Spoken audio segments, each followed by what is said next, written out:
Ok, pollitos. En el video anterior vimos el Renacimiento y ahora nos toca ver el Barroco, que se da entre los siglos XVI y XVII.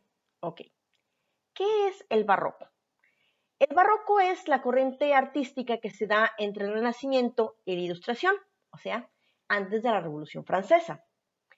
Para la época barroca ya terminaron los descubrimientos, ya descubrieron América, ya descubrieron Oceanía, descubrieron todo lo que tenían que descubrir. Y ya terminaron de conquistar todo lo que tenían que conquistar. A España, sobre todo, llegaba un montonal de oro y España lo repartía por toda Europa comprando todo lo que se le antojara. Entonces, hay un auge económico y deciden impulsar las artes. O sea, tengo mucho oro, ¿qué me va a decir que soy mejor que mis vecinos? Pues tener muchas obras de arte. Y entonces los artistas empezaron a pintar, a esculpir y a escribir y la gente rica les pagaba por ello. Genial. En España, obviamente, el auge económico es mayor porque tenían más colonias y tenían más oro, y pues también deciden seguirle a eso del arte. El barroco se da en la literatura, en la pintura, la escultura, la música, la arquitectura, la danza y en todo. Y bueno, en el barroco a algún gracioso se le ocurrió llenarlo de adornos. Muchos, muchos, muchos, muchos, demasiados adornos. Muchos, muchos, muchos, muchos más de los que deberíamos. Literalmente habían adornos en los adornos. Y en la literatura eso significaba que trataban de escribir de manera que nadie les entendía qué estaban diciendo. Era para demostrar que yo tengo un mayor vocabulario que tú y tú no puedes entender lo que yo escribo. O sea, inútil, inculto. Sí, el barroco literario no es mi parte favorita. Al contrario, el barroco en las pinturas me encanta mucho. Ahorita lo vamos a ver. Por cierto, les recuerdo, tienen un PowerPoint del tema. Vean el PowerPoint, por favor. Bueno, la palabra barroco viene del portugués barrueco, que significa, bueno, que es como nombran a unas especies de perlas que en vez de ser redondas son irregulares. El nombre no era precisamente algo bonito, era una crítica para decirles, ok, sí, le metieron tantos adornos que ya lo echaron a perder, no es bonito. Bueno, ¿qué le vamos a hacer? Por cierto, prácticamente todas las esculturas, las arquitecturas y todo lo que hicieron en México durante la colonia es barroco. Y es un tipo de barroco aún más pesado, más recargado de oro, más lleno de adornos, que nos llegó a América por medio de la colonia. Pero bueno, pasemos poquito a poquito. El barroco en las artes plásticas, o sea, en la pintura y en la escultura, se caracteriza por un sentido de movimiento, por energía, porque ya si en la Edad Media y en el Renacimiento todas las pinturas estaban así quietecitas, en el barroco parece que los agarraron en pleno movimiento, como si fuera una foto mientras se estaban moviendo. También un enorme contraste entre luz y sombra. La persona siempre estaba iluminada y el fondo era un poquito oscuro. También ya, sobre todo en el barroco español, habían escenas de santos y cosas así, porque los españoles siempre han sido muy religiosos. ¿Qué le vamos a hacer? También ya por fin aprendieron lo que era la perspectiva, ya no son monos grandototes con unas casitas chiquitas, sino todo el espacio es correcto, las figuras parecen estarse moviendo, parece tener vida, no parece que le tomaron la foto a una escultura, y también los rostros reflejan sentimientos, reflejan lo que la persona que está siendo retratada pensaba o sentía en ese momento. Vayan, por favor, a sus diapositivas y ahí van a encontrar muchas pinturas barrocas que pueden ver. Y vean, por favor, sobre todo el exceso de adornos. Demasiado. En la arquitectura, en las casas, en los palacios, en las iglesias, buscaban un exceso de ornamento, tanto en la fachada, en lo exterior, como adentro, en lo interior.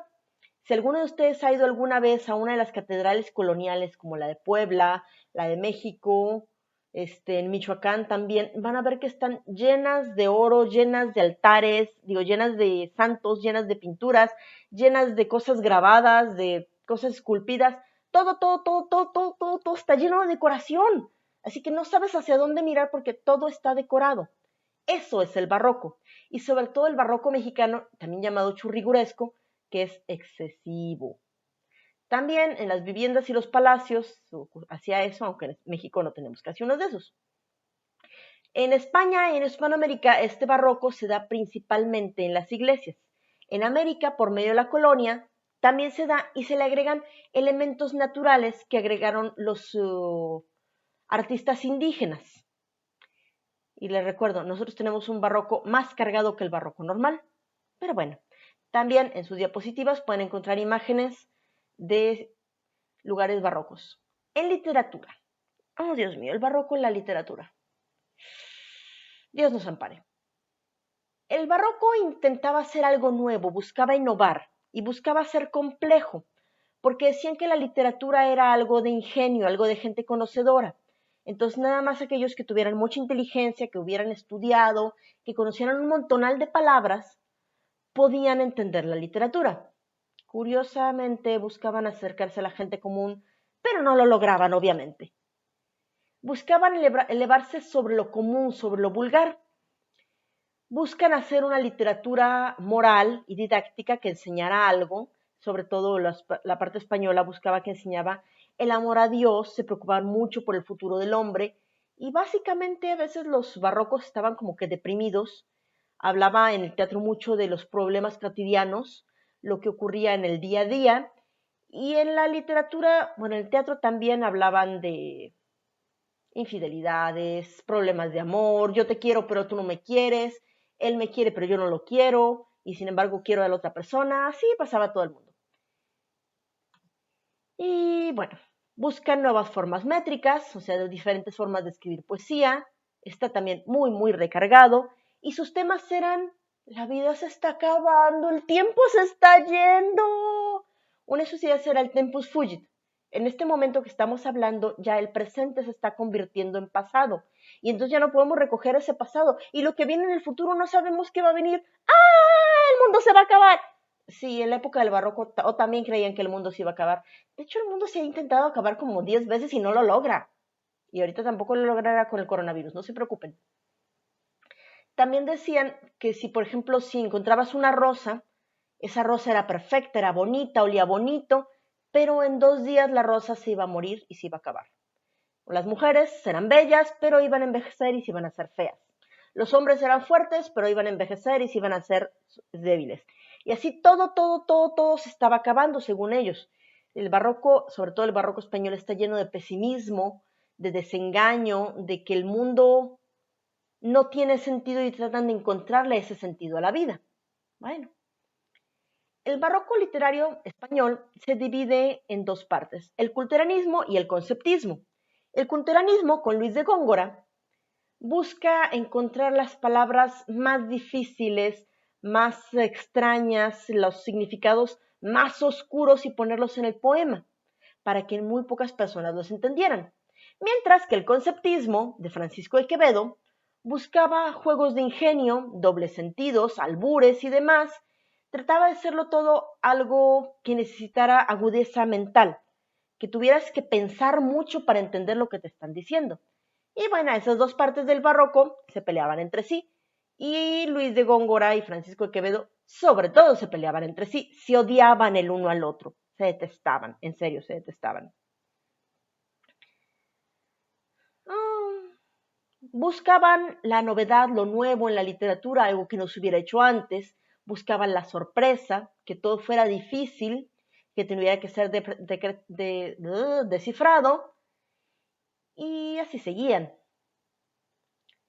En España, el barroco coincide con lo que llamamos el siglo de oro. El siglo de oro se da aproximadamente en el siglo XVII, del 1500 al 1600, y ahí España se llena de artistas. Todo Madrid se convierte en un semillero de poetas, de artistas, de escritores que vivían y sobre todo se peleaban entre ellos en Madrid. Y cuando digo se peleaban, significa que sacaban la espada y se atacaban los unos a los otros, ¿eh? Y que también escribían poemas y burlándose los unos de los otros. En el siglo de oro español hubo una parte del Renacimiento y un barroco largo. Y cuando digo largo, quiero decir que va del 1530 hasta casi el 1700 en el siglo XVIII.